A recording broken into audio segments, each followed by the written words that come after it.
آیت نمبر 110 سے آیت نمبر 115 تک 6 آیات کریمہ آج کے درس کا حصہ ہیں۔ ان 6 آیات کریمہ میں اللہ پاک نے 2 باتوں کو اجاگر فرمایا ہے۔ پہلی بات امت محمدیہ کی فضیلت اور دوسری بات اہل کتاب کی رسوائی اور ذلت کا تذکرہ۔ 2 باتیں، پہلی بات امت محمدیہ کی فضیلت اور دوسری بات اہل کتاب کی ذلت اور رسوائی کا ذکر۔ امت محمدیہ کی فضیلت میں اللہ تعالیٰ نے 2 باتیں کہی ہیں۔ امت محمدیہ کی فضیلت میں 2 باتیں فرمائی ہیں، ایک عمل کے لحاظ سے اور ایک اعتقاد اور ایمان کے لحاظ سے۔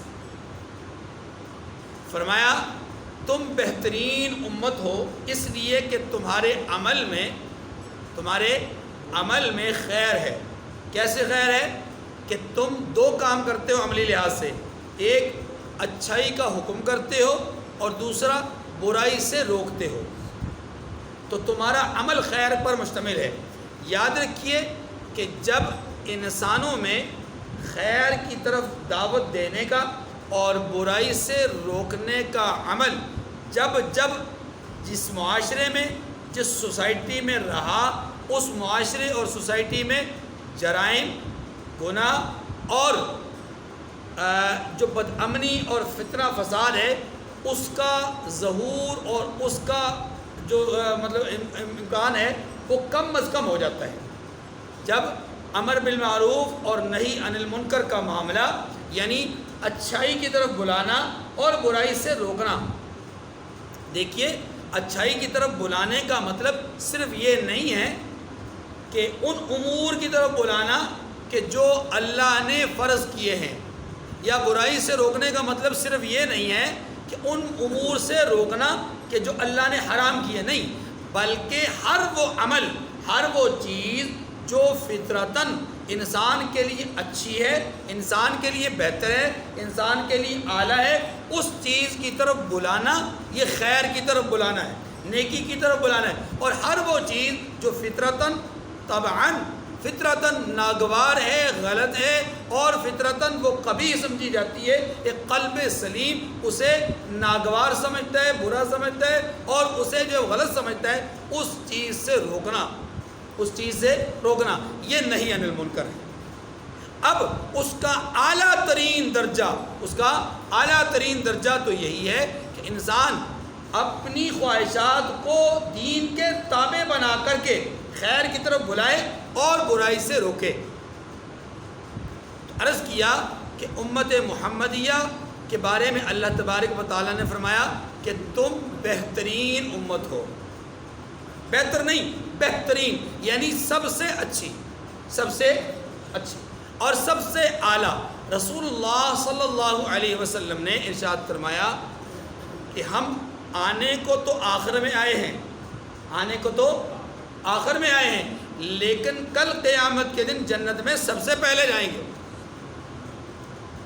الحمدللہ۔ رسول اللہ صلی اللہ علیہ وسلم کی ایک حدیث مبارکہ کی روشنی میں یہ بات سامنے آتی ہے کہ قیامت کے دن 120 صفیں ہوں گی انسانوں کی، آدم علیہ السلام سے لے کر رسول اللہ صلی اللہ علیہ وسلم تک تمام انبیاء کی جو امتیں، جو افراد ہوں گے، ان کی تعداد 20 صفوں میں کھڑی کی جائے گی، یعنی 20 صفیں بنائی جائیں گی۔ ان 20 صفوں میں سے الحمدللہ 80 صفیں امت محمدیہ کی ہوں گی۔ گویا یہ امت تعداد کے اعتبار سے بھی زیادہ ہے، وزن اعمال کے اعتبار سے بھی سب سے زیادہ ہے، سب سے آگے ہے، اور درجے اور رتبے کے اعتبار سے بھی سب سے آگے اور افضل ہے۔ اس لیے اللہ تعالیٰ نے اس امت کے متعلق فرمایا وَكَذَلِكَ جَعَلْنَاكُمْ أُمَّةً وَسَطًا، امت وسط بنایا ہے۔ جیسے مکہ مکرمہ کی سرزمین کو اللہ تعالیٰ نے تمام زمینوں کے لیے وسط البلاد بنایا، ایسے ہی اس امت کو تمام امتوں کے لیے وسط بنایا۔ گویا یہ مرکزی امت ہے۔ یہ کیا ہے؟ اب مرکزی امت کیوں ہے؟ اس لیے کہ جو نبی اس امت کی طرف مبعوث ہوئے وہ نبی ہی مرکزی نبی ہے، ان کی برکت سے، ان کی نسبت سے یہ امت بھی مرکزی ہے۔ اچھا، پھر اللہ کی کتابوں میں سے جو سب سے اعلیٰ ترین، افضل ترین کلام اور کتاب آسمانوں سے زمین پہ آیا، وہ اس امت کو نصیب ہوا، اور وہ اللہ کا کلام ہے، صرف کتاب نہیں۔ اللہ کا کلام ہے کہ صرف کتاب، یعنی امر الہی سے لکھا نہیں گیا، بلکہ اللہ نے کلام فرمایا ہے، اور کلام میں اور حکم میں فرق ہے۔ اچھا، اب یہ امت سب سے افضل امت، اللہ کے رسول صلی اللہ علیہ وسلم نے اس امت کے اوقات یا عمروں کے لحاظ سے فرمایا کہ اس امت کی عمریں کم اور اس کے عمل کا اجر اور ثواب زیادہ ہے۔ پہلے زمانے میں امتوں کی عمریں زیادہ تھیں، ان کے اجر و ثواب کی جو مقدار تھی یا ان کے جو اعمال کا جو اجر و ثواب تھا وہ کم تھا۔ دیکھیے نا، ایک نماز کو ہی لے لیجئے، 5 نمازیں انسان پڑھتا ہے، قبولیت ہو جائے تو یہ 5 50 کے برابر ہے۔ یہ درجات کے اعتبار سے، مقامات، مکانات، اوقات کے لحاظ سے ہم دیکھیں تو اس کے عمل کا اجر اور ثواب مختلف ہوتا ہے۔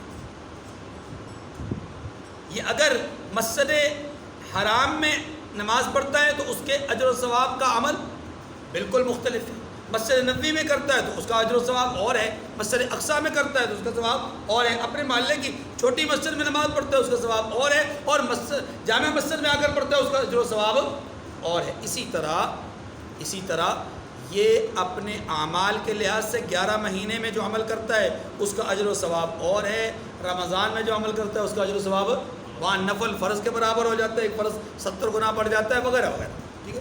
تو یہ اللہ تبارک و تعالیٰ کی طرف سے اس امت کے ساتھ خصوصیات ہیں رکھی ہے۔ تو یہ امت سب سے بہترین امت ہے۔ بہترین ہونے کی وجوہات اللہ تعالیٰ نے 2 بیان فرمائی۔ پہلی وجہ اس امت کا عمل، دوسری وجہ اس امت کا ایمان اور یقین یعنی علم۔ عمل کے لحاظ سے فرمایا 2 کام کرتے ہیں، ایک نیکی کا حکم کرتے ہیں، دوسرا برائی سے روکتے ہیں۔ اللہ کے رسول صلی اللہ علیہ وسلم نے فرمایا کہ جب تک تم امر بالمعروف اور نہی عن المنکر کرتے رہو گے اللہ کے قریب رہو گے، جب تم امر بالمعروف اور نہی عن المنکر چھوڑ دو گے، حدیث میں آتا ہے، تو پھر اللہ تمہاری فریادوں کو نہیں سنیں گے۔ تم دعائیں کرو گے، تمہاری دعائیں قبول نہیں ہوں، فریادیں کرو گے، فریاد سنی نہیں جائے گی۔ کیوں؟ اس لیے کہ جس وجہ سے تمہیں بہترین کہا گیا وہ وجہ تو تم نے چھوڑ دی۔ اب یہ یاد رکھیے کہ یہ امر بالمعروف اور نہی عن المنکر کا جو شعبہ ہے یہ کسی ایک جماعت کے لیے نہیں ہے، کسی ایک طبقے کے لیے نہیں ہے، کسی ایک گروہ کے لیے نہیں ہے، یہ ہر ایک کی ذمہ داری ہے، ہر ایک کی۔ اور ہر ایک کی ذمہ داری کہاں کہاں ہے، اس پہ گزشتہ درس میں بھی بات ہو چکی تھی کہ ہر آدمی اپنے اپنے مقام پر ذمہ دار ہے۔ باپ ہے اولاد کے لیے ذمہ دار ہے، فیکٹری آنر ہے وہ اپنے ملازمین کے لیے ذمہ دار ہے، یعنی کوئی اسکول اور ادارے کا کالج وغیرہ کا سربراہ ہے وہ اپنے ملازمین کے لیے ذمہ دار ہے۔ ہر آدمی اپنے ماتحت لوگوں کے لیے کیا ہے، ذمہ دار ہے، اور ہر آدمی ان کو امر بالمعروف کرنے اور نہی عن المنکر کرنے کا پابند ہے۔ دوسری بات، علم اور اعتقاد کے لحاظ سے یہ امت بہترین ہے۔ کیوں؟ اس لیے کہ ان کا اعتقاد اور ان کا ایمان اللہ وحدہ لا شریک کی ذات ہے۔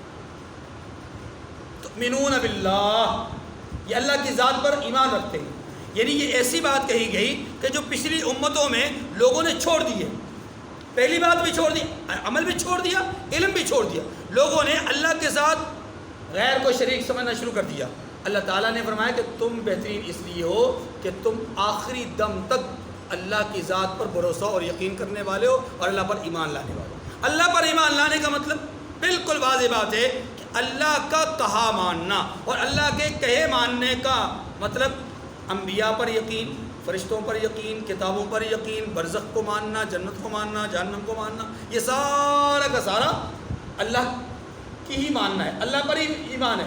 اسی لیے لا الہ الا اللہ یہ وہ کامن مشترکہ دعوت ہے جو تمام انبیاء علیہ السلام نے دی کہ اللہ کے سوا کوئی معبود، اللہ کے سوا کسی کا حکم نہیں چلنا، اللہ کے سوا کوئی خالق اور مالک نہیں۔ یہ بات ختم ہو گئی۔ اب دوسری بات کی طرف آئیے۔ دوسری بات ان آیات کریمہ میں ہے اہل کتاب کی ذلت اور رسوائی۔ یہ بات ذرا ذہن نشین فرما لیجئے، اہل کتاب کو اہل کتاب کب سے کہا جانے لگا؟ ان پر اہل کتاب ہونے کا اطلاق کب سے کریں گے؟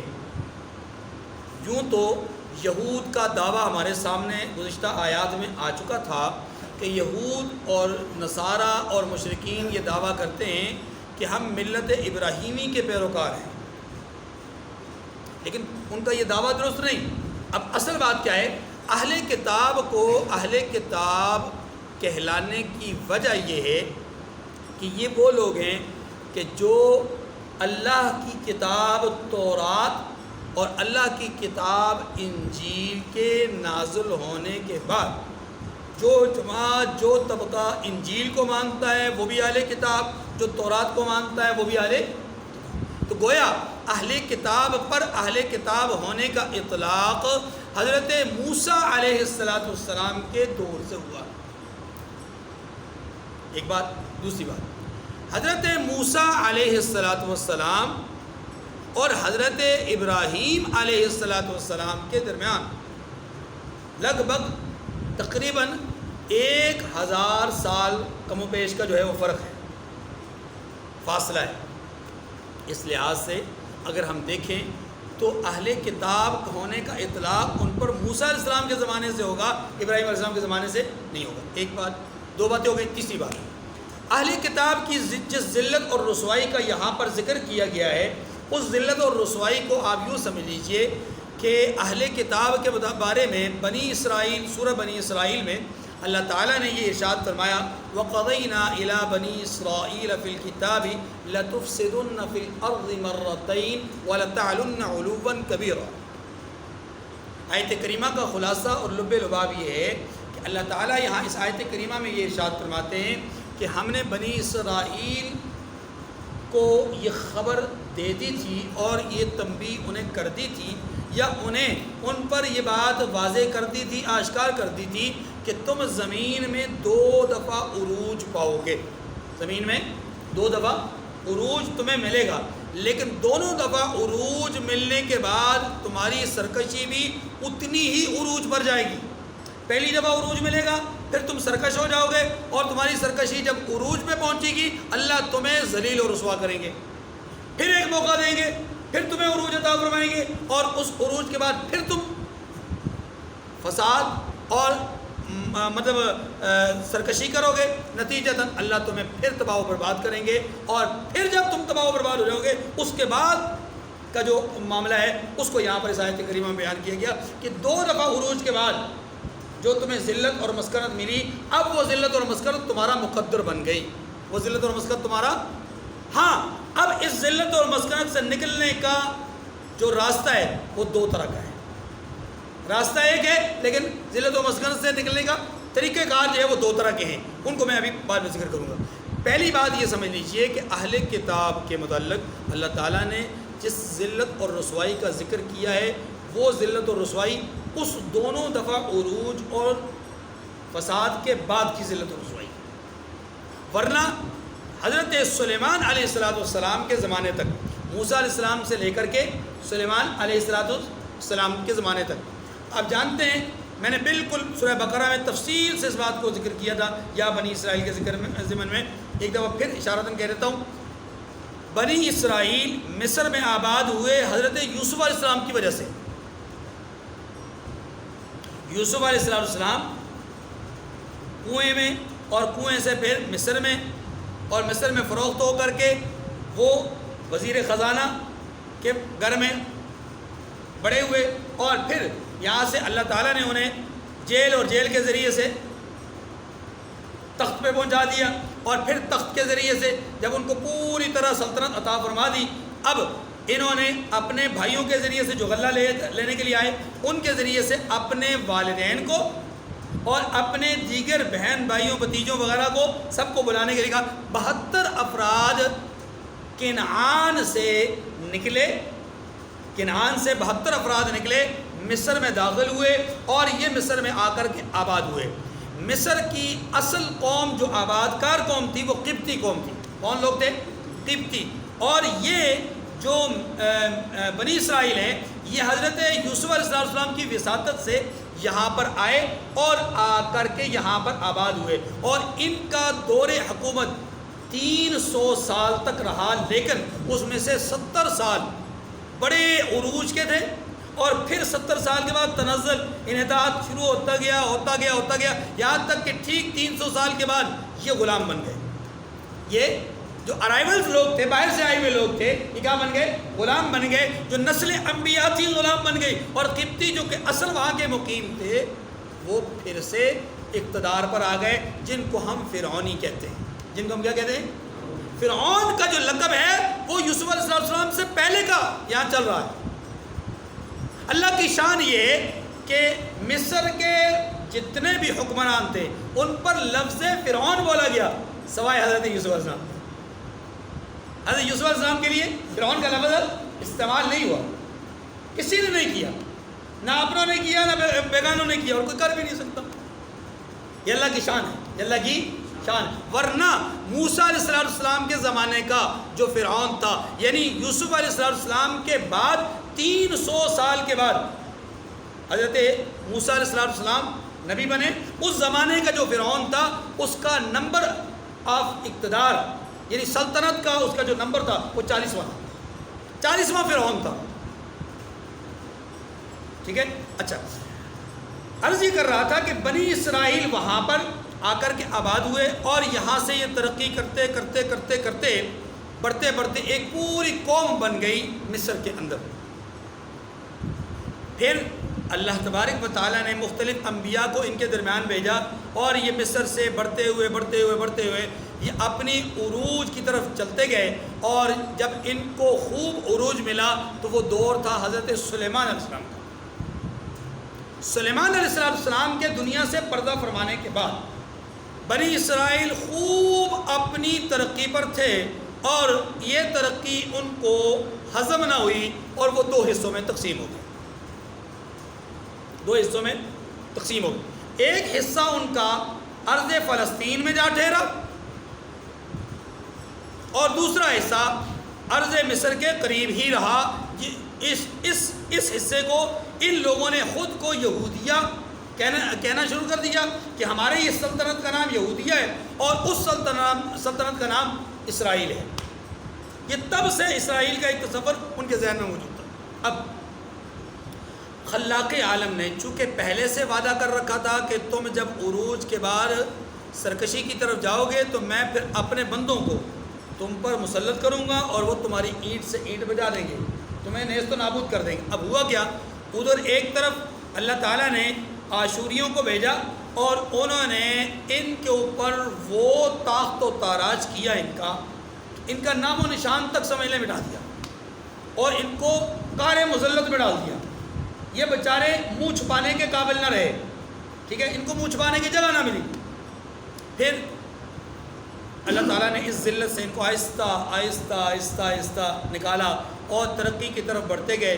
اور یہ ترقی یہاں تک آئی، توجہ اتنی، حضرت یرمیہ حضرت یسعیاء علیہ السلام، یہ دو انبیاء علیہ السلام ہیں.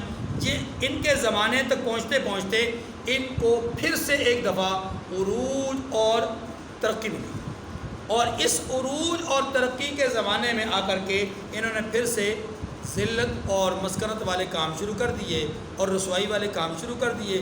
نتیجہ کیا ہوا؟ نتیجہ یہ ہوا کہ اللہ تعالیٰ نے ان پر عیسائیوں کو مسلط کر کے بخت نصر کو بھیجا.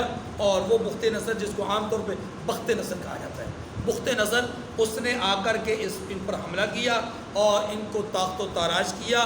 اور یہ اب کا جو حملہ تھا یہ فلسطین پر تھا اور فلسطین والے یہودیوں کو انہوں نے تباہ و برباد کیا. اور یہ فلسطینی یہودی اب یہاں سے فلسطین سے نکلے بھاگے اور کچھ یمن کی طرف چلے گئے، کچھ شام کے کچھ دوسرے علاقوں کی طرف چلے گئے، اور کچھ یہودی وہ تھے کہ جو پڑھے لکھے تھے، سمجھدار تھے، وہ سیدھے یثرب کی طرف آ گئے، مدینہ منورہ کی طرف، اور وہیں آ کر کے آباد ہو گئے، ٹھیک ہے جی. اور پھر بعد میں بنو قریظہ اور بنو نذیر کی شکل میں ہمارے سامنے آئے. یہ ہسٹری میں آپ کے سامنے اس لیے رکھ رہا ہوں کہ اصل بات آگے جو میں نے کرنی ہے وہ یہ آپ کے سامنے آیا کہ 2 دفعہ ان کو عروج ملا، 2 ہی دفعہ ان کو ذلت ملی. اب اس ذلت کے بعد، دوسری ذلت کے بعد، بخت نصر والی ذلت کے بعد، اللہ تعالیٰ اس آیت کریمہ میں بیان فرماتے ہیں کہ اب تم ذلیل اور رسوا ہی رہو گے اس وقت تک جب تک کہ تم یا تو اللہ کی رسی کو پکڑ لو پھر ذلت سے نکل سکتے ہو، یا پھر لوگوں کی رسی کو پکڑ لو تو بھی ذلت سے نکل سکتے ہو، ورنہ ان 2 راستوں کے سوا، ان 2 طریقوں کے سوا کوئی اور راستہ نہیں ہے تمہارے کامیاب ہونے کا یا تمہاری ذلت سے نکلنے کا. کامیاب نہیں، تمہاری ذلت سے نکلنے کا. ذلیل رہو گے اس وقت تک جب تک کہ تم اللہ کی رسی کو نہیں پکڑ لیتے یا رسول اپنا لوگوں کی رسی کو نہیں پکڑ. ٹھیک ہے جی. جب یہ بات آپ کی سمجھ میں آ گئی تو اب ایک حدیث سمجھیے اور پھر بات کو ختم کرتے ہیں. رسول اللہ صلی اللہ علیہ وسلم نے فرمایا کہ میری امت بنی اسرائیل کے نقش قدم پہ چلیں، جس طرح انہیں عروج ملا ان کو بھی عروج ملے گا. انہیں زوال نصیب ہوا یا ان کو زوال ملا انہیں بھی زوال آئے گا. ٹھیک ہے جی. ایک حدیث مبارکہ جس کا مفہوم میں نے آپ کو سمجھا. اب اس حدیث مبارکہ کے مفہوم سے پتہ یہ چلتا ہے کہ امت محمدیہ کا حال بنی اسرائیل کے حال سے مختلف نہیں ہوگا. وہ اسے بھی 2 دفعہ عروج ملے گا اور 2 ہی دفعہ ذلت میں جائے گی، اور ذلت میں جانے کے بعد پھر کیا ہے؟ پھر وہ آیت کریمہ جو ہمارے سامنے اب ہے کہ وہ قہر مذلت ان پر طاری کر دیا گیا. اس کا مطلب ہے کہ پھر مسلمان بھی ذلت و رسوائی کی کھائی میں گر جائیں گے. اب ان کے نکلنے کا راستہ کیا ہوگا؟ ان کے نکلنے کا راستہ بھی وہی ہے کہ بحبل من اللہ بحبل من الناس. یہودیوں کے نکلنے کا راستہ بھی بحبل من اللہ بحبل من الناس. ٹھیک ہے جی. اب امت محمدیہ کے عروج اور زوال کو اگر ہم دیکھیں تو امت محمدیہ کو عروج اس وقت ملتا ہے، اس عروج کی ابتدا حضرت فاروق اعظم رضی اللہ عنہ کے دور سے ہوتی ہے، اور اتنا زبردست شاندار دور تھا کہ اس دور کا جب آغاز ہوا تو کفر کے دلوں پر اسلام کا رعب اور دبدبہ بیٹھ گیا، اور پھر بتدریج اسلام پھیلتا گیا. رحمت دو عالم صلی اللہ علیہ وسلم کے حیات مبارکہ میں اسلام کی جو ترویج تھی، اسلام کی جو اشاعت تھی، وہ حدود عرب میں تھی، حدود عرب میں.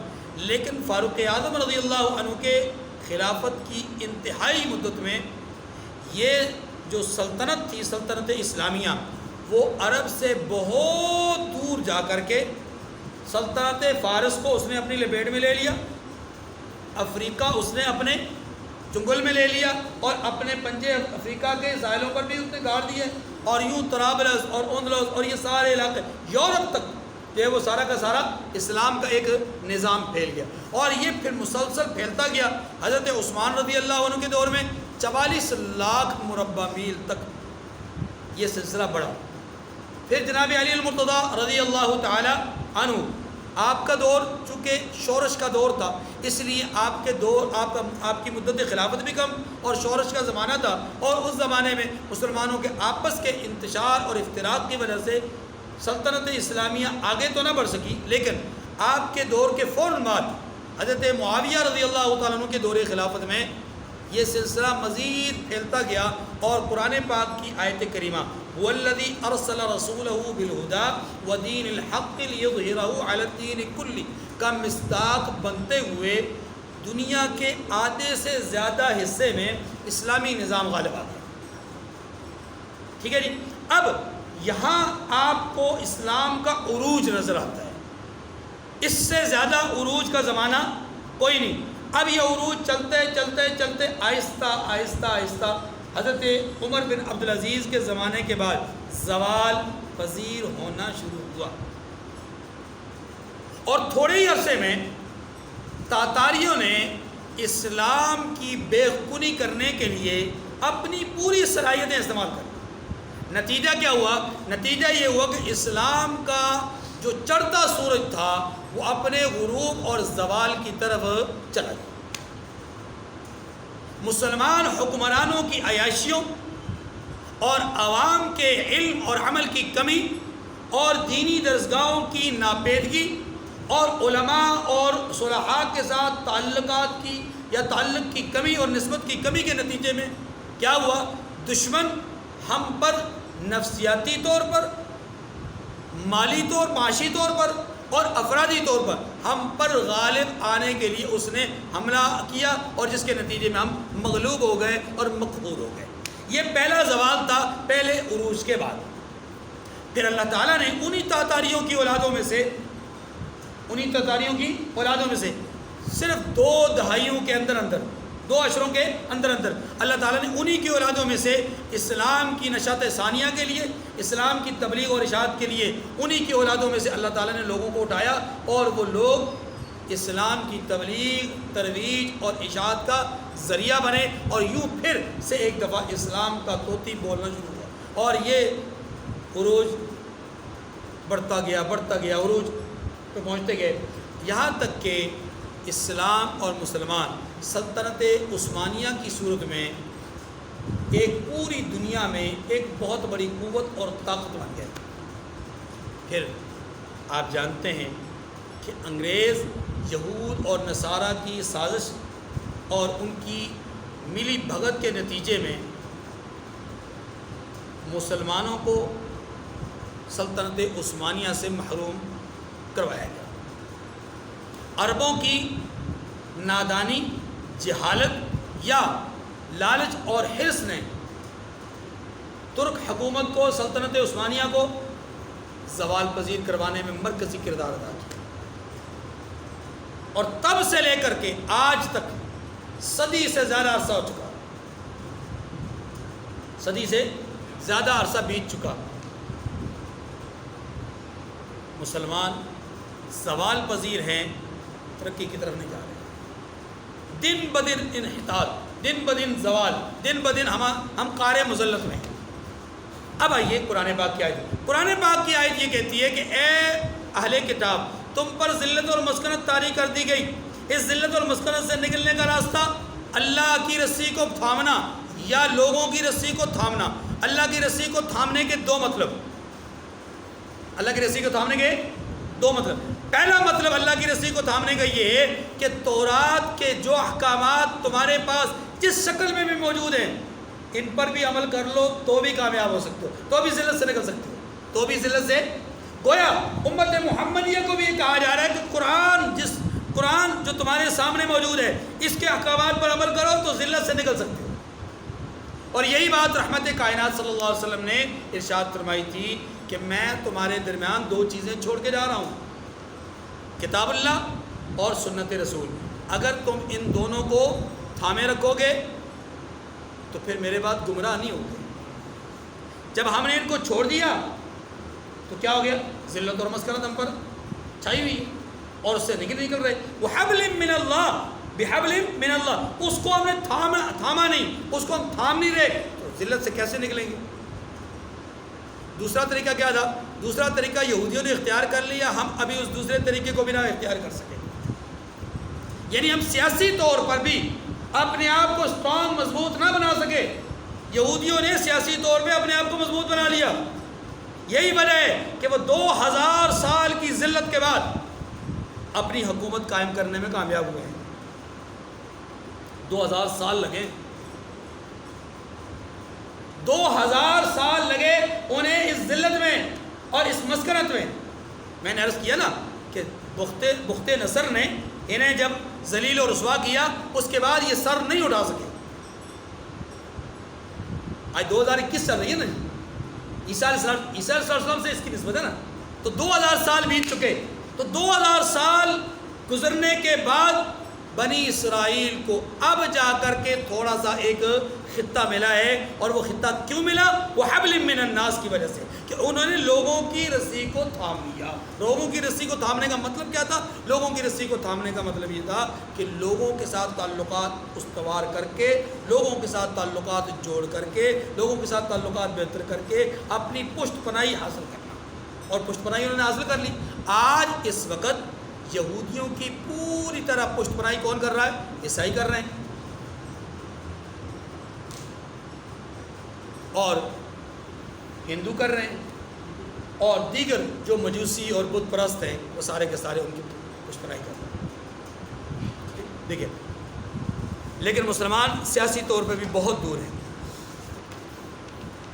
کنتم خیر امت اخرجت للناس تأمرون بالمعروف وتنہون عن المنکر وتؤمنون باللہ۔ اے اہل ایمان، جتنی امتیں یعنی قومیں لوگوں میں پیدا ہوئیں، تم ان سب سے بہتر ہو، ان سب سے بہتر ہو۔ کیوں؟ اس لیے کہ نیک کام کرنے کو کہتے ہو اور برے کاموں سے منع کرتے ہو، یعنی یہ تمہارا عمل ہے۔ وَتُؤْمِنُونَ بِاللَّهِ، اور خدا پر ایمان رکھتے ہو، یہ تمہارا یقین ہے۔ گویا تم یقین کے اعلیٰ پیمانے پر ہو، عمل کے بھی اعلیٰ پیمانے پر ہو، اس لیے تم بہترین ہو۔ وَلَوْ آمَنَ أَهْلُ الْكِتَابِ لَكَانَ خَيْرًا لَهُمْ مِنْهُمُ الْمُؤْمِنُونَ وَأَكْثَرُهُمُ الْفَاسِقُونَ۔ اللہ اکبر۔ اللہ پاک اس ساری بات کو بتانے کے بعد فرماتے ہیں کہ اگر اہل کتاب بھی ایمان لے آتے، اہل کتاب بھی ایمان لے آتے تو ان کے لیے بہت اچھا ہوتا۔ ایمان لانے والے بھی ہیں لیکن تھوڑے اور اکثر نافرمان ہیں، یعنی ان میں سے ایمان لانے والے ہیں لیکن بہت تھوڑے ہیں۔ لَن يَضُرُّوكُمْ إِلَّا أَذًى، فرمایا اور یہ تمہیں خفیف سی تکلیف کے سوا کچھ نقصان نہیں پہنچا سکیں گے۔ مطلب یہ اپنی طرف سے کوشش پوری کریں گے لیکن پھر بھی ان کی طرف سے جو تمہیں تکلیف پہنچے گی وہ تھوڑی پہنچے گی۔ کیوں؟ اس لیے کہ اللہ تمہارا معین اور مددگار ہے۔ وَيُقَاتِلُوكُمْ يُوَلُّوكُمُ الْأَدْبَارَ ثُمَّ لَا يُنصَرُونَ، اور اگر تم سے لڑیں گے تو پیٹھ پھیر کر بھاگ جائیں گے، پھر ان کو مدد بھی کہیں سے نہیں ملے گی۔ آپ دیکھیے، تاریخ اٹھا کر دیکھیے، اسلام کی جنگ یہودیوں کے ساتھ بہت کم ہوئی۔ کیوں؟ اس لیے کہ یہودی سامنے آ کر وار کرتے ہی نہیں۔ یہ بات میں پہلے تفصیل سے عرض کر چکا ہوں۔ یہودی سامنے آ کر وار، یہودی ہمیشہ پیٹھ پیچھے سے وار کرتا ہے اور پیٹھ میں جو ہے وہ چھرا گھونپنے کی کوشش کرتا ہے۔ حضرت فاروق اعظم رضی اللہ عنہ کو شہید کرنے والا مجوسی کس کے ایما پر آیا تھا؟ ایک یہودی کے ایما پر، یہودی کے کہنے پر آیا، اور اس نے آ کر کے کیا کیا؟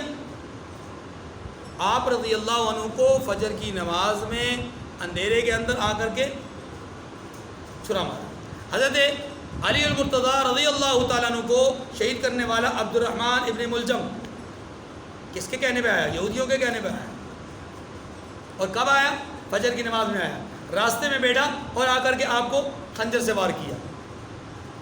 گویا آپ یہ سمجھ لیں کہ حضور علیہ السلام کی حیات طیبہ میں یا آپ کے بعد بھی یہودی سامنے آ کر وار نہیں کرتے، چھپ کر کوشش کرتے ہیں وار کرنے کی۔ ضربت علیہم الذلۃ اینما ثقفوا الا بحبل من اللہ وحبل من الناس، فرمایا یہ جہاں نظر آئیں گے ذلت کو دیکھو گے، یعنی ذلیل ہی دیکھو گے ان کو، اور ان سے چمٹ رہی ہوگی ذلت بجز کے کہ یہ اللہ اور مسلمانوں کی پناہ میں آ جائیں گے۔ یہ ایک انہوں نے تشریح تو یہ کی ہے، لیکن مسلمانوں کی پناہ میں وہ حبل من الناس کا ایک مطلب تو مسلمانوں کی پناہ، لیکن اس کا دوسرا مطلب یہ کہ سیاسی طور پر یہ کسی کی عام لوگوں کی پناہ میں، یعنی عام لوگوں سے مراد یہ چاہے وہ عیسائی ہوں، چاہے وہ یہودی، چاہے وہ سکھ ہوں، چاہے وہ اپنا ہندو ہوں یا مجوسی ہوں، صابی ہوں، کوئی بھی ہوں، ان کی اگر پشپنائی میں آ جائیں گے تو تب بھی اس ذلت سے نکل سکتے ہیں۔ اور آج اسرائیل کے وجود کی وجہ برطانیہ، امریکہ اور رشیا ہے۔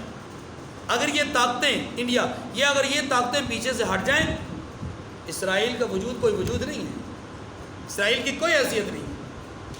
سمجھ آ گئی؟ وَبَاءُوا بِغَضَبٍ مِّنَ اللَّهِ وَضُرِبَتْ عَلَيْهِمُ الْمَسْكَنَةُ، اور یہ لوگ اللہ کے غضب میں گرفتار ہیں اور ناداری ان سے لپٹ رہی ہے۔ ناداری مطلب مسکنت۔ آج کے دور میں یہودی مسکنت کا شکار نہیں ہے۔ اس وقت ورلڈ بینک ان کے ہاتھ میں، IMF ان کے ہاتھ میں، پوری دنیا کی معیشت پر ان کا قبضہ، پوری دنیا کی جتنے بھی جو NGOs ہیں، یا آپ یوں کہہ لیں کہ پوری دنیا کی جتنی بھی وہ کمپنیز ہیں کہ جن کو ہم بیرونی کمپنیاں کہتے ہیں، وہ تمام کے تمام کمپنیاں کن کے ہاتھ میں؟ یہودیوں کے ہاتھ میں۔ آج اگر یہودی آج اگر یہودی طے کر لیں کہ ہم نے کچھ چیزوں کو روک دینا ہے تو پوری دنیا کے اندر کوہرام مچ جائے. آپ اس وقت انٹرنیٹ کو ہی دیکھ لیجئے, انٹرنیٹ پر کس کا قبضہ ہے؟ یہودیوں کو. اور یہ جو میں تفصیل سے جمعے میں ایک بات عرض کر چکا تھا کہ رسول اللہ صلی اللہ علیہ وسلم نے فرمایا کہ دجال جب آئے گا اس سے پہلے 2 سال تک قحط ہوگا پوری دنیا میں. یہ قحط کیسے ہوگا؟ اس قحط کی ایک صورت یہی ہے کہ جو ہم دیکھ رہے ہیں کہ اس وقت پوری دنیا اپنا تمام تر جو بزنس کر رہی ہے وہ ان کی کوشش یہ ہے کہ وہ انٹرنیٹ کے ذریعے سے ہو. کیا آپ نہیں دیکھتے کہ آپ بینک میں جاتے ہیں تو کبھی کبھی ایسا ہوتا ہے کہ جی وہ بینک والے کہہ رہتے ہیں جی سسٹم رک گیا ہے, سسٹم. اب وہ سسٹم رک گیا ایک لفظ ہے اور اس لفظ نے دنیا کے لاکھوں نے کروڑوں روپے کا معاملہ روک دیا ہے. ایک بینک سے لاکھوں کروڑوں روپے کا معاملہ رک گیا. اگر یہ سسٹم پوری کی پوری دنیا سے رک جائے تباہی ہے کہ نہیں ہے؟ قحط سالی ہے کہ نہیں ہے؟ کیونکہ اس وقت لوگوں کے پاس جتنا سرمایہ ہے وہ سارا کا سارا بینکوں کے ذریعے سے آن لائن سسٹم ہے. آن لائن سسٹم بند ہو جائے, آپ کا بینکوں کا نظام جو ہے وہ کچھ دنوں کے لیے ہیک ہو جائے, بند ہو جائے, پھر کیا ہوگا؟ یہی وہ قحط سالی ہے. یعنی اللہ اکبر وباء بغضب من. اس وقت آپ دیکھ رہے ہیں کہ پوری دنیا پر یہود کا تسلط ہے, لیکن یہ تسلط کیوں ہے؟ وہ حبل من الناس کی وجہ سے. تورات کو اب بھی انہوں نے نہیں مانا, لیکن لوگوں کی پشپرائی انہوں نے حاصل کر لی ہے. وضربت علیہم الذلہ. اچھا ذلک بانہم کانوا یکفرون بآیات اللہ ویقتلون الانبیاء بغیر حق. ان کے لیے ذلت اور مسکنت کا فیصلہ کیوں ہے؟ اس کی وجہ اور سبب اللہ نے بیان کیا.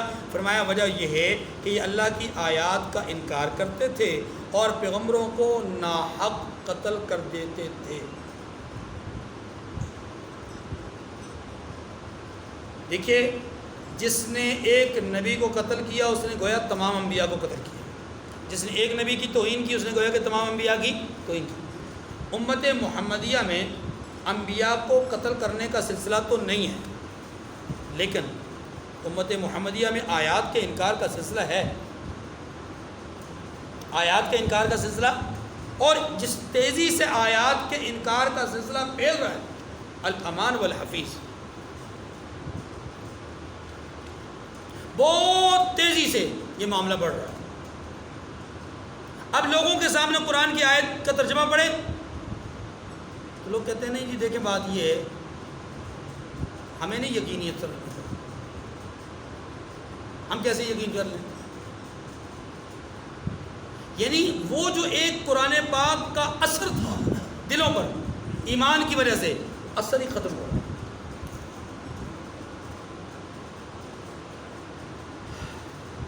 ذالک بما عصوا وکانوا یعتدون. یہ اس لیے کہ یہ نافرمانی کیے جاتے تھے اور حد سے بڑے چلے جاتے تھے. لیسوا سوا. ہاں قرآن انصاف نہیں چھوڑتا, انصاف ہمیشہ انصاف کا دامن پکڑ کے رکھتا ہے. قرآن پاک نے کہا لیسوا سوا, سارے برابر نہیں ہیں, سارے یہودی سارے اہل کتاب برابر نہیں. فرمایا من اہل الکتاب امۃ قائمۃ یتلون آیات اللہ آناء اللیل وهم یسجدون. ان اہل کتاب میں کچھ لوگ اللہ کے حکم پر قائم بھی ہیں جو رات کے وقت اللہ کی آیتیں پڑھتے ہیں اور اس کے آگے سجدے کرتے ہیں. کچھ ایسے بھی اہل کتاب ہیں, کچھ ایسے بھی اہل کتاب ہیں. یہی وہ لوگ ہیں جن کے دلوں کو اللہ نے نرم کیا اور پھر یہ لوگ ایمان لائے, جیسے حضرت عبداللہ بن السلام وغیرہ علیہ السلام رضی اللہ تعالیٰ عنہ. یؤمنون باللہ والیوم الآخر ویأمرون بالمعروف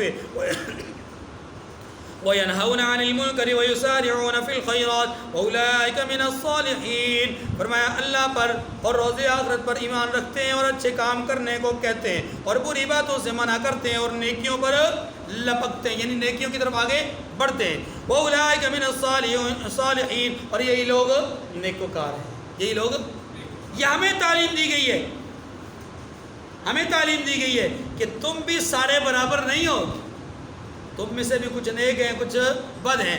اگر تمہارے بد بھی اچھے ہو جائیں, تم سارے کے سارے نیک ہو جاؤ تو پھر تو یقیناً کفر مغلوب ہو جائے گا, تم غالب ہو جاؤ گے.